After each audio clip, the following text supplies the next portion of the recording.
Welcome to Chillin' 101. We hope this video helps.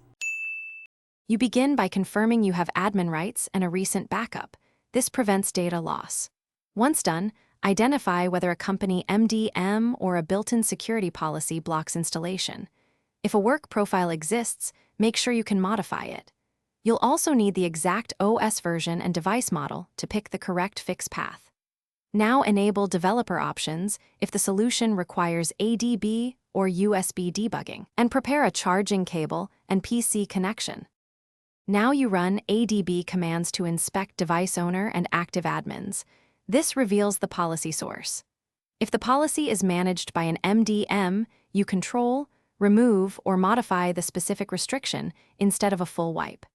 If it's a stubborn system app, use temporary shell commands to clear its policy or uninstall updates that enforce the block. Make sure to reboot after each change, so the system applies the modified settings and logs any error messages for troubleshooting.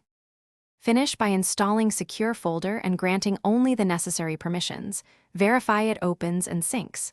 Once installed, make sure to resecure developer and USB settings if you enabled them. If the install still fails, collect ADB logs and note the exact error code.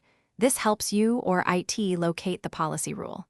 One key tip: if a corporate MDM enforces the block, escalate to the policy owner rather than forcing a permanent bypass that may violate security rules. Thanks for watching. Consider subscribing if we helped you.